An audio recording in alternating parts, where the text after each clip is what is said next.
What's up everyone, to another video of Full Speed Impulse, and today we are going back to our Klx110L. We had one of our videos we did over a year ago that has done really well and seems like it's helped a lot of people out. So we figured we'd go back and address the Klx110 because we've done so many more upgrades since that previous video. It's time to get down to the nitty gritty and see what mods work best for you. Guys, this is our Klx110. Don't mind the mess in the garage. We just got done building our XR100. Make sure you guys check that video out. But this right now is our Klx110L 2017. This bike here has been an absolute blast. And with just a few upgrades on this bike, it really opens up and turns into a great, exciting bike with plenty of power. So just to go over a quick, fast list of what we have done to this bike, we're just going to start from the top, work our way to the bottom. Starting with the bars, we have a Pro Taper XR50 bend on these, and these are super awesome. Micah makes a pit bike tall bar, which is about exactly the same, and they are fantastic. It's going to be a great way to get rid of those stock, goofy bars and make you feel a little bit more comfortable on the bike. Next thing would be their BBR seat, which is going to take that curve out of your stock seat, which keeps pushing you to the tank. And being a full-size rider, you're going to want to be a little bit more on the back end. It'll give you a little more comfort, room, and it's also going to raise you up a little bit and give you a little bit better bend with your knees and everything, and your legs in this area here. Next things we have for suspension, we have the TB heavy-duty forks. We ended up getting rid of the BBR springs and the stock forks and going with these because it was only a slight more. And these actually put a plus 10 millimeter travel and height on your bike, which is super awesome.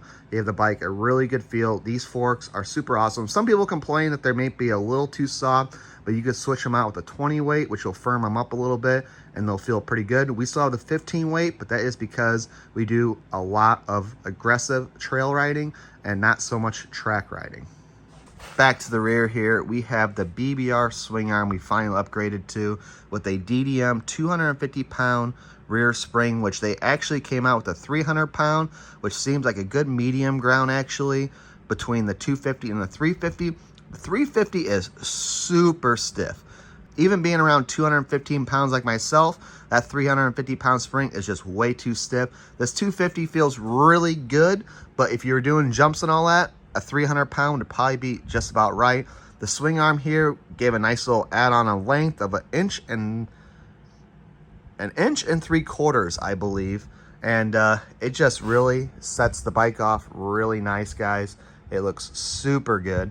And then you can tell right off the bat with our bike that it has a different size tires. These are Midas tires. You could find these on factory mini bikes, which is where we've purchased these from. Or if they're out of stock, you could also rummage through eBay, which they do sell a nice front and rear tire with tubes and all that. And I believe it's around the 180 mark. If you find them that they're in stock, I would recommend buying them right away because, as you know, nowadays it seems like stuff's only in stock for a little bit and then it's gone.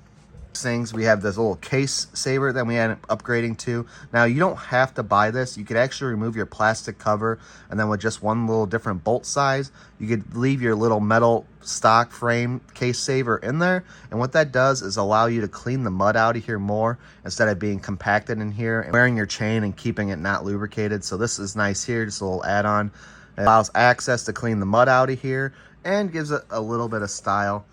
So that was also a nice little small upgrade. You can see that we went with bigger pegs and all that because grip is key when you are riding your bike. You might not think about it, but having a nice sized peg will allow your feet to stay planted and grip the bike properly, giving yourself a good feel and feel way more comfortable on the bike.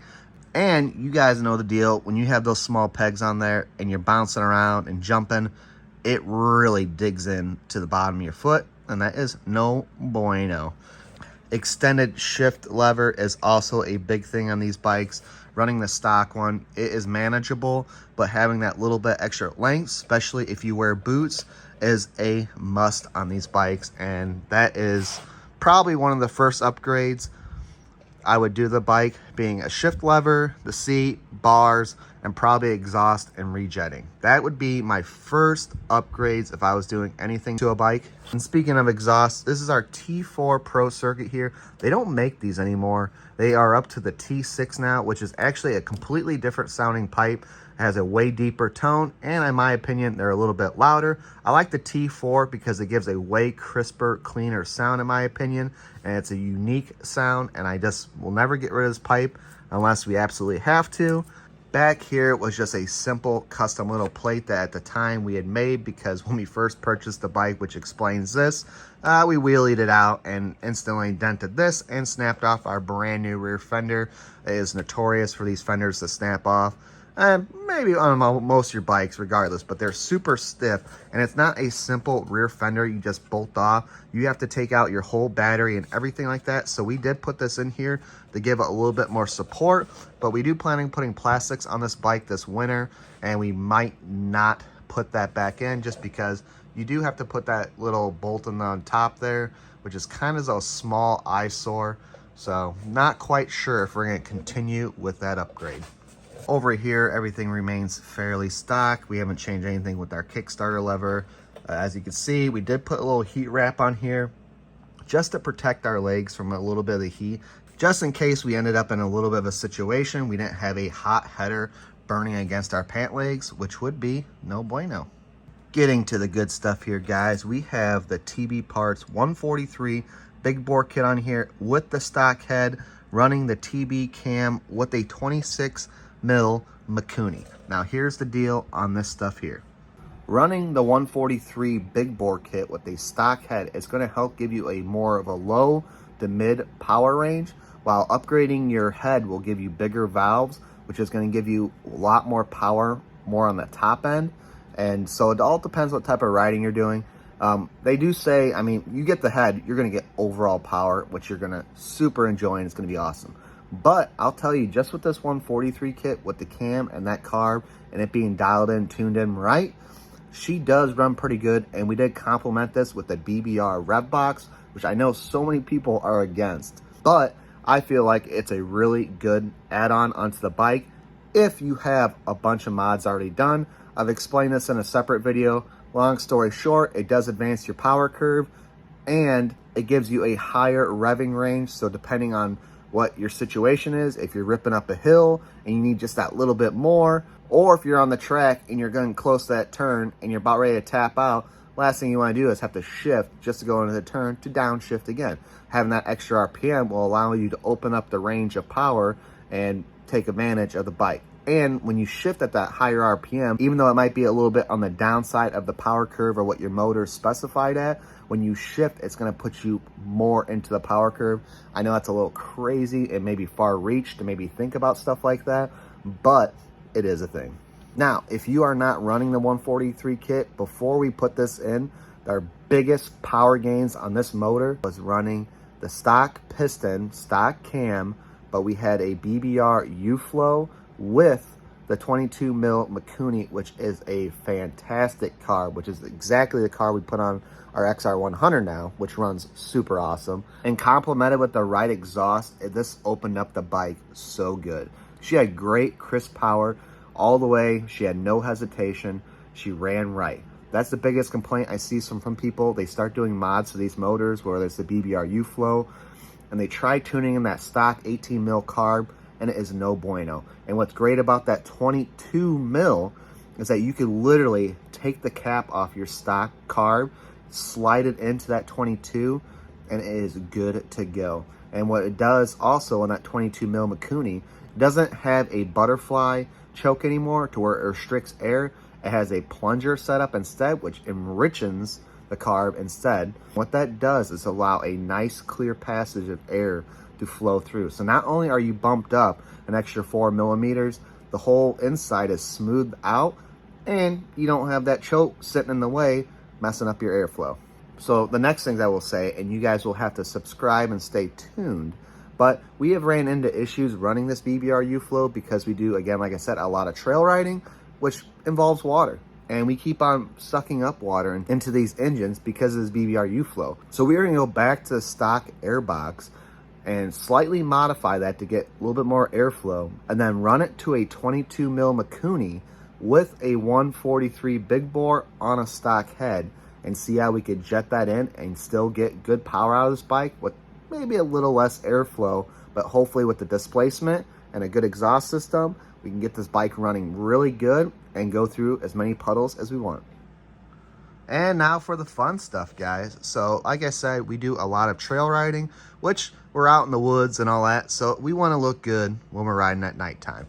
And one of the things we did is just put these cool little green strips in here, which some of them just ended up being zip tied on. The adhesive really isn't that great on them, but they've actually lasted.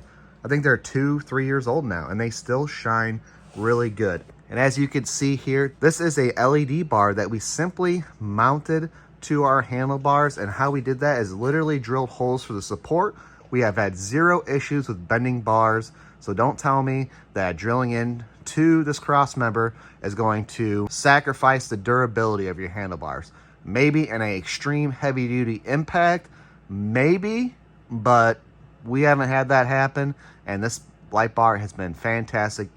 eBay light bar, simple. And what's great, if you put your GoPro mount up here, it makes for a great footage for nighttime riding instead of running it on your helmet, where the video will appear way darker. And all we did was put a nice little switch here, aluminum housing and all that, durable. Found these on Google. They're like 15 bucks, and they've worked really good. Haven't failed us yet, and they are super good. But yeah, that is our Klx110L, guys. And one of the things I forgot to add, we do have the heavy duty clutch in here, which again was a pretty good upgrade. Everything that we've done, I keep on saying it, was a pretty good upgrade.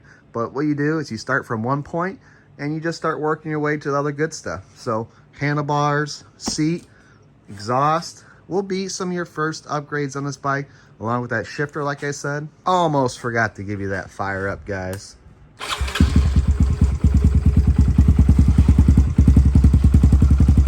Also, to add into about these tires is that having them oversized like that gives the bike such a great feel. It also sits the bike up taller, and also if you do trail riding, it helps absorb the bumps, the rocks, all your aggressive terrain way better. But make sure you guys hit that subscribe button, because we are going to be tearing into this bike and our buddy's bike. So we got a couple Klx110L builds this winter, and it's going to be super good. All right, quick rev.